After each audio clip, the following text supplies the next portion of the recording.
चलते हैं श्रीमद् भागवत महापुराण।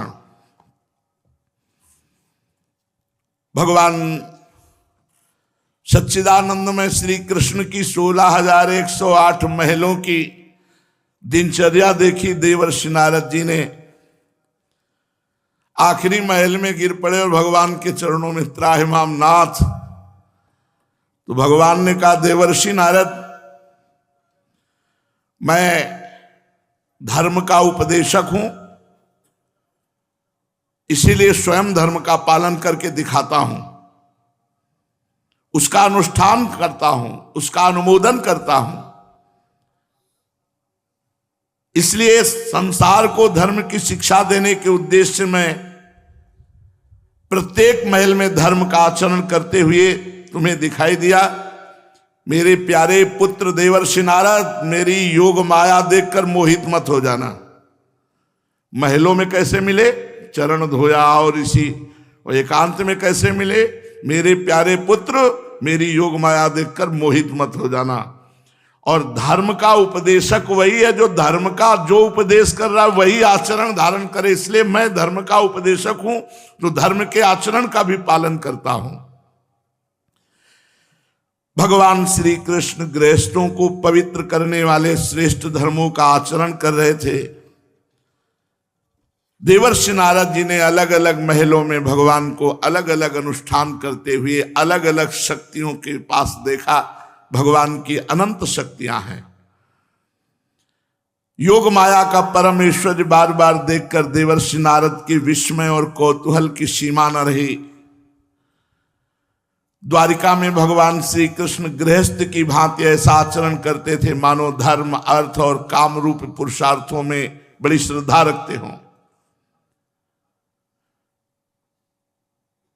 देवर्षि नारद अत्यंत प्रसन्न होकर भगवान की 4 परिक्रमा की और प्रणाम करके वहां से चले गए।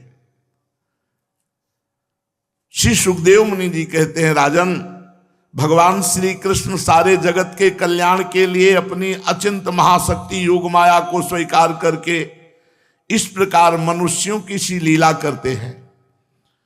द्वारिकापुरी में 16,108 रानी पटरानियां, ये सब भगवान की सेवा में लगी हुई शक्तियां हैं। भगवान श्री कृष्ण ने जो जो लीलाएं की हैं उनके गायन मात्र से जीव पवित्र होकर भगवत प्राप्ति के योग्य हो जाता है, गायन श्रवण से। और वो लीलाओं का अनुकरण नहीं किया जा सकता कि भगवान ने किया तो हम भी कर लें। भगवान ने गिरिराज जी को 7 दिन 7 रात ऐसे उठाए रखे। तुम 1 किलो का बाट 7 दिन 7 रात ऐसे छिमुने में लो। भगवान ने पूरा दावानल मुख में पी लिया। भगवान ने पूतना के द्वारा पिलाया हुआ हलाहल जहर पी लिया, उसको परम पद दिया। तुम 10-5 बीजा धतूरा के नहीं हजम कर सकते, भगवान की बराबरी कैसे कर सकते हो? भगवान ने काली दह के जहर को नष्ट करके अमृत में जल बना दिया और कालिया का मर्दन किया। तो भगवान श्री कृष्ण ने जो लीलाएं की हैं वो दूसरा कर नहीं सकता। इन लीलाओं के गायन श्रवण से जीव पवित्र होकर भगवत प्राप्ति के योग्य हो जाता है। जो उनकी लीलाओं का गान करते हैं, श्रवण करते हैं या गान श्रवण करने वालों का अनुमोदन करते हैं, उसे मोक्ष के मार्ग स्वरूप भगवान श्री कृष्ण के चरणों में परम प्रेममयी भक्ति प्राप्त हो जाती है। परीक्षित, पहले सवेरा तब माना जाता था जब कुक्कुट बोलने लगते थे। मुर्गा, गांव में मुर्गा बोला मतलब पक्का तभी बोलेगा वो जब ब्रह्म मुहूर्त में, प्रातः काल, रात में नहीं बोलेगा। मुर्गा बोलते ही समझ लिया जाता था ब्रह्म मुहूर्त हो गया, 4 बज गए। ब्रह्म मुहूर्त लगते ही भगवान श्री कृष्ण की पत्नियां जो प्रातःकालीन दिनचर्या के लिए भगवान से वियोग होने के उसमें कोसती थी मुर्गो, क्यों बोल दिया? कहा भगवान श्री कृष्ण की सेवा में बंदीजनों की भांति प्रातःकालीन वेला पर जहां भगवान जिस महल में रहते वहां पक्षियों की चहचहाट शुरू हो जाती, कलरव करने लगते। पवित्र ब्रह्म मुहूर्त का समय भगवान की दिनचर्या देखो। जहां कुक्कुट बोला, चिड़िया चहकने लगी, भगवान ब्रह्म मुहूर्त में उठे, पहला काम हाथ मुंह धो करके पवित्र होकर और अपने स्वरूप के ध्यान में मगन हो गए। भगवान किसका ध्यान करते हैं? अपने स्वरूप का। भगवान का स्वरूप क्या है? सच्चिदानंदमय आत्मस्वरूप। आनंद से रोम रोम खिला हुआ और ध्यानस्थ भगवान बैठे हैं। परीक्षित, भगवान का वह आत्मस्वरूप सजाति विजाति स्वगत भेद से रहित एक अखंड है, क्योंकि उसमें किसी प्रकार की उपाधि या उपाधि के कारण होने वाला अन्य वस्तु का अस्तित्व नहीं है। यही कारण है कि वह अविनाशी सत्य है। जैसे नेत्र इंद्री चंद्रमा सूर्य आदि के द्वारा प्रकाशित होती है, वैसे वह आत्मस्वरूप दूसरे के द्वारा प्रकाशित नहीं, वह स्वयं प्रकाश है। इसी से उसका नाम ब्रह्म कहा गया है। तो भगवान श्री कृष्ण उसी आत्मस्वरूप ब्रह्म का प्रतिदिन ध्यान करते जो उनका स्वरूप है।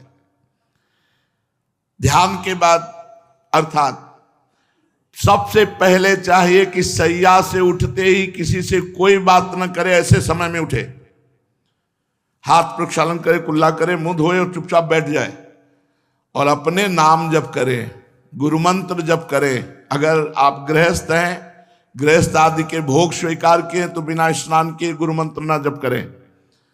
और ऐसे पवित्र है, सैया पवित्र है, तो आप उठ करके तुरंत गुरु मंत्र उसी सैया पर भी बैठ करके कर सकते हैं। अगर अपवित्र भोग विलास वाली है तो फिर उठ करके स्नान करने के बाद ही आप गुरु मंत्र जप सकते हैं, नाम तो जप सकते हैं उस समय भी। इसके बाद विधि पूर्वक भगवान निर्मल और पवित्र जल में स्नान करते, फिर शुद्ध धोती पहनकर दुपट्टा ओढ़कर यथाविधि संध्या वंदन करते, प्रातःकालीन संध्या। इसके बाद भगवान मौन होकर हवन जप करते, गायत्री जप करते, हवन जप करते हुए हवन या मंत्रोच्चारण करते हुए हवन, गायत्री जप करते, क्योंकि भगवान सत्पुरुषों के आदर्श हैं। फिर सूर्योपस्थान करते, फिर अपने कला स्वरूप देवता ऋषि और पितरों का तर्पण करते, फिर घर के जितने बड़े बूढ़े हैं सबको प्रणाम करते। इसके बाद भगवान श्री कृष्ण दुधारू पहले पहल ब्याई हुई बछड़ों वाली सीधी शांत गौओं का ब्रह्म ऋषियों को दान करते। उस समय उन्हें सुंदर वस्त्र और मोतियों की माला पहना दी जाती, सींग में सोना मढ़ दिया जाता, खुरों में चांदी मढ़ दी जाती। वे ब्राह्मणों को वस्त्राभूषणों से सुसज्जित करके रेशमी वस्त्र, मृगचर्म, ये प्रतिदिन 13,084 गौएं भगवान दान करते थे प्रतिदिन। तदनंतर फिर गौ, ब्राह्मण, देवता कुल के बड़े बूढ़े, गुरजन, इन सब का पूजन करते, मांगलिक वस्तुओं का स्पर्श करते। भगवान के शरीर का सहज सौंदर्य ही मनुष्य लोक का अलंकार है।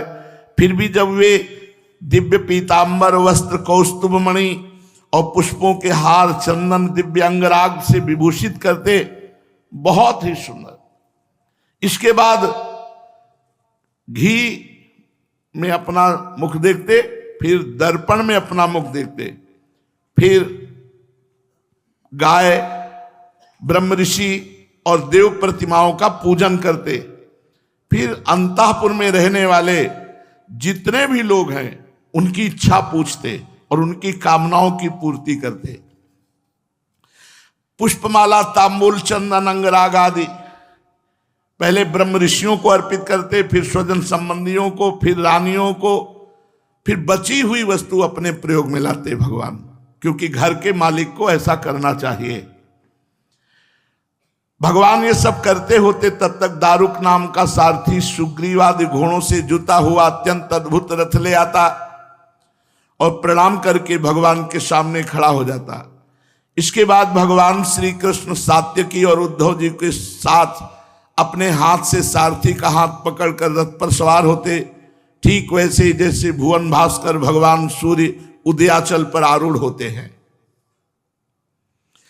परीक्षित, तदनंतर भगवान श्री कृष्ण समस्त यदुवंशियों के साथ सुधर्मा नाम की सभा में प्रवेश करते। इस सुधर्मा सभा की ऐसी महिमा है कि जो लोग इस सभा में बैठ जाते हैं उन्हें भूख नहीं लगेगी, प्यास नहीं लगेगी, शोक नहीं होगा, मोह नहीं होगा, बुढ़ापा नहीं आएगा और मरेगा नहीं। ये 6 उर्मियां उसे नहीं सताती जो सुधर्मा सभा में बैठता है। भगवान सुधर्मा सभा में प्रवेश करते, वहां श्रेष्ठ सिंहासन पर विराजमान होते। भगवान की अंग कांति से 10 दिशाएं प्रकाशित होती रहती। उस समय यदुवंशी वीरों के बीच में यदुवंश शिरोमणि भगवान श्री कृष्ण की ऐसी शोभा होती जैसे आकाश में तारों से घिरे हुए भगवान चंद्रदेव शोभायमान होते हैं। जब भगवान आराम मुद्रा में बैठ जाते तब विदूषक लोग विभिन्न प्रकार के हास्य विनोद करते, नटाचार्य लोग अभिनय करते, नर्तकियां नाचने लगती और टोली की टोली गायन करने वाले लोग गायन करते। उस समय मृदंग, वीणा, पखावज, बांसुरी, झांझ, शंख ये बजने लगते।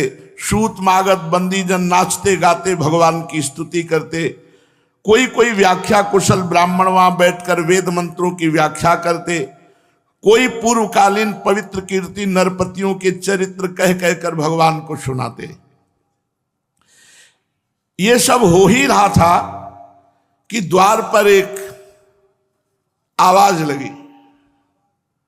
द्वारपालों ने भगवान को सूचना दी कि कोई द्वार पर आपसे मिलने के लिए प्रार्थना कर रहा है। भगवान ने अनुमति दे दी। वो मनुष्य रूप में परमेश्वर भगवान श्री कृष्ण के सामने जाकर साष्टांग प्रणाम किया और हाथ जोड़कर कहा, प्रभु मैं उन राजाओं का दूत हूं जो जरासंध की कैद में बना दिए गए हैं। जिन राजाओं ने जरासंध को सर नहीं झुकाया उसने बलपूर्वक कैद कर लिया है, जिनकी संख्या 20,000 है। 20,000 राजा, 20,000 राजाओं को कैद किए हुए था और उनको अगले भैरव उत्सव में बलि चढ़ाता। 20,000 राजाओं की। उन राजाओं ने प्रभु आपके सम्मुख निवेदन किया है। उन्होंने कहा है, कृष्ण कृष्णा प्रमेयात्मन प्रपन्न भय भंजन वयम त्वाम शरणम यामो भवभीता पृथक धिया। हे सच्चिदानंद स्वरूप श्री कृष्ण, आप मन और वाणी के अगोचर हैं। प्रभु सुना है जो आपकी शरण में आ जाता है उसके सारे भय नष्ट कर देते हैं। प्रभु हमारी भेद बुद्धि मिट्टी नहीं, हम जन्म मृत्यु रूपी संसार चक्र में भयभीत होकर आपकी शरण में आ गए हैं। जगदीश्वर, आपने जगत में अपने ज्ञान बलादि कलाओं के साथ इसलिए अवतार ग्रहण किया है कि साधु पुरुषों की रक्षा हो और दुष्टों को दंड मिले। प्रभु ये जरासंध हमें कैद किए हुए है, हमें कष्ट दे रहा है और हमारी बलि चढ़ाएगा। प्रभु मैं समझ रहा हूं कि जरासंध कष्ट नहीं दे रहा, हमारे कर्म ही जरासंध को निमित्त बना करके हमको दुख दे। हमने पहले दुष्कर्म किया होगा, उसका मुझे दंड मिला है। प्रभु आप कृपा कीजिए, मुझे बचा लीजिए, इस क्लेश से मुक्त कीजिए। प्रभु हम जानते हैं कि राजा पने का सुख प्रारब्ध के अधीन एवं विषय साध्य है। सच कहें तो स्वप्न सुख के समान अत्यंत तुच्छ और असत है। साथ ही उस राज्य सुख को भोगने वाला यह शरीर भी एक प्रकार से मुर्दा ही है। इसके पीछे सदा सर्वदा सैकड़ों प्रकार के भय लगे रहते, परंतु हम तो इसी के द्वारा जगत के अनेकों भार ढो रहे हैं। और यही कारण है कि हमने अंतःकरण के निष्काम भाव निसंकल्प स्थिति को प्राप्त होने वाले भागवतिक सुख को जाना ही नहीं, उसका परित्याग कर दिया। सचमुच सचमुच हम अत्यंत अज्ञानी हैं, आपकी माया के फंदे में फंसकर क्लेश पर क्लेश भोगते जा रहे हैं।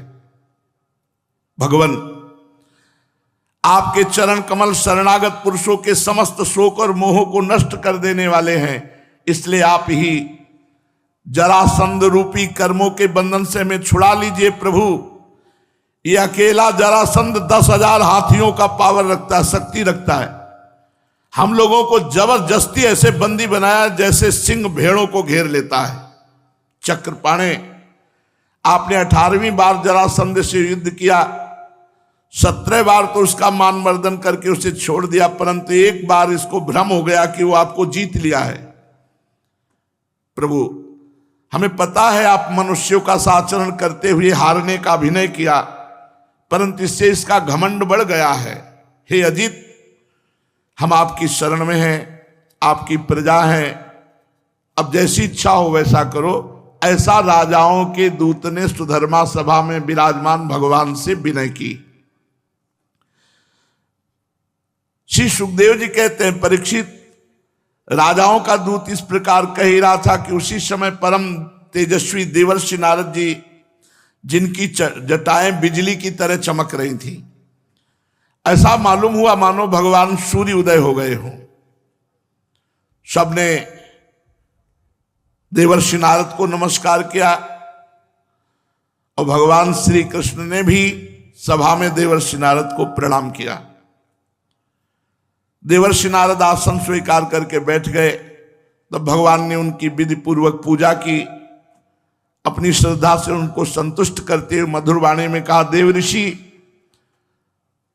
तीनों लोकों का समाचार आपसे मिलता रहता है, आपका कुशल मंगल है। तीनों लोकों में कुशल मंगल तो है ना, क्योंकि आप तीनों लोकों में विचरण करते रहते हैं। मुझे बड़ा लाभ मिलता है, घर बैठे पुणे तीनों लोकों का समाचार मिल जाता है। ईश्वर के द्वारा रचे हुए ब्रह्मांडों में कोई ऐसी जगह नहीं जहां आप जा नहीं सकते हो, कोई ऐसी बात नहीं जो आप जान नहीं सकते। बताओ त्रिभुवन में क्या हो रहा है, खास करके हस्तिनापुर में। देवर्षि नारद जी ने कहा, सर्वव्यापक अनंत प्रभु, विश्व के निर्माता, मायावियों के परम गुरु, महामायावी ब्रह्मा भी आपकी माया का पार नहीं पा सकते। देख लो, हम ऐसे की चेला है। ब्रह्मा भी जिसका पार न पाए वो हमारे स्वामी है, तो स्वामी भी जिसका पार न पावे वो हमारी स्वामिनी है। जाके अधीन सदाई सांवरो या ब्रज को सिरताज। बाजी जीत गए। या छोटा मोटा कोई पदाधिकारी हाथ रख दे, तुम्हारे फूले घूमेंगे कि हमारे अमुख हैं, वो अनंत ब्रह्मांडों का स्वामी हमारा स्वामी है, हमें फूलन ना आवे। पता नहीं कैसा हृदय है। अरे ठसा ठस हृदय में बात भर लो, विश्वास करो मेरे स्वामी अखिल ब्रह्मांडों के स्वामी। तभी तो कहते दुनिया का सब वैभव हमारे बाप का वैभव है, हमारे प्रभु हमारे हैं और उनका सब वैभव है। तो राजकुमार की तरह जियो और भगवत प्रॉपर्टी प्राप्त करो, परम पद, भगवत चरणारविंद सेवा, भगवत प्रेम, तत्वबोध, ये भगवत प्रॉपर्टी।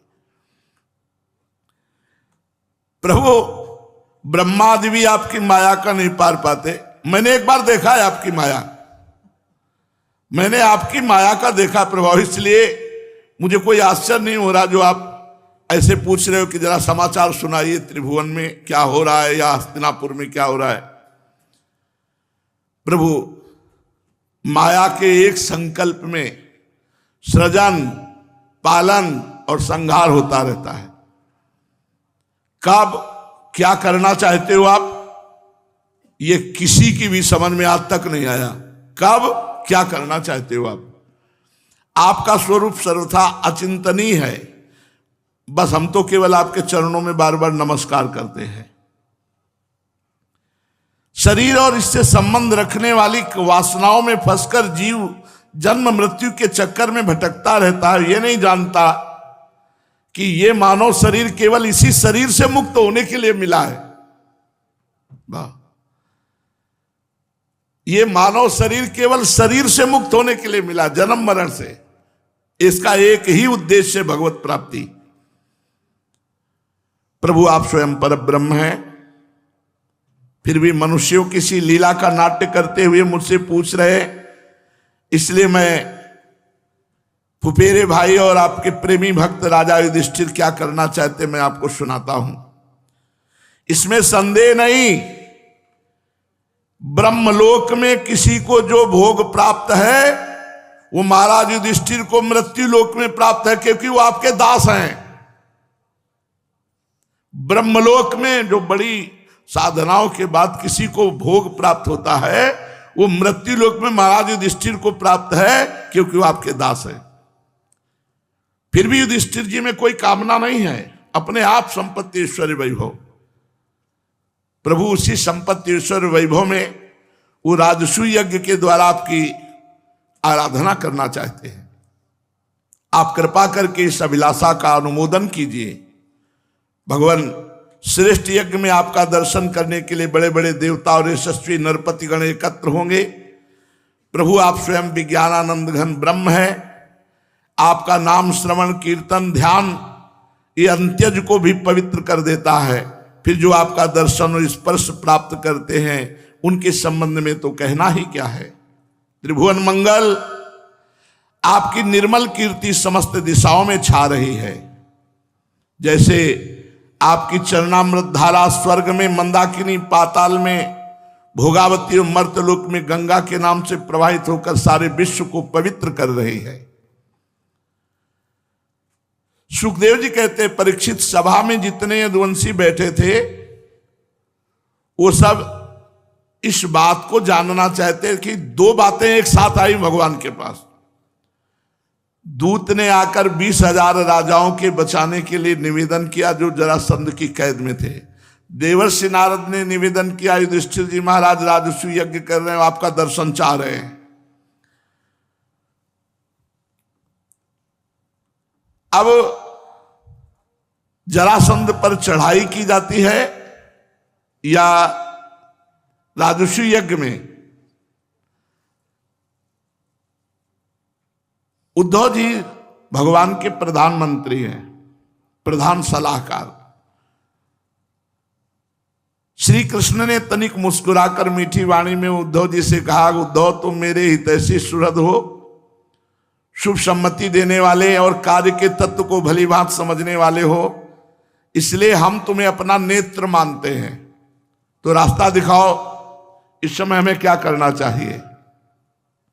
उद्धव जी ने देखा भगवान सर्वज्ञ होकर अनजान की तरह पूछ रहे हैं, तब आज्ञा शिरोधार्य करके कहा कि प्रभु देवर्षि नारद जी ने आपको सलाह दी कि आपको पांडवों के राजसूय यज्ञ में सम्मिलित होने की और उनकी सहायता करने के लिए आपको जाना चाहिए। बिल्कुल कथन ठीक है। साथ ही यह भी ठीक है कि दूत आया है, शरणागतों की रक्षा करना आवश्यक कर्तव्य है। प्रभु जब हम दोनों बातों पर विचार करते हैं तो दोनों बातों में एक ही बात हल निकल आता है कि राजसूय यज्ञ वही कर सकता है जो 10 दिशाओं पर विजय प्राप्त करे। जब हम इस निर्णय पर पहुंचते हैं तो बिना दुविधा के हम इस बात पे पहुंच जाते हैं कि पांडवों के यहां यज्ञ में चलने से दोनों काम हो जाएंगे, क्योंकि राजसूय यज्ञ वही कर सकता है जो 10 दिशाओं में विजय प्राप्त करेगा। तो पांडवों के सामने भारी समस्या आएगी, जरासंध। और प्रभु अगर आप उपस्थित है तो जरासंध की मृत्यु निश्चित है, और जरासंध की मृत्यु निश्चित है तो शरणागत जो 20,000 राजा हैं वो मुक्त हो जाएंगे। इसलिए राजसूय यज्ञ में चलना अति अनिवार्य है। उद्धव जी ने ऐसी सलाह दी। आगे श्री भगवान क्या करते हैं शेष चर्चा आगे। श्री राधा वल्लभ लाल।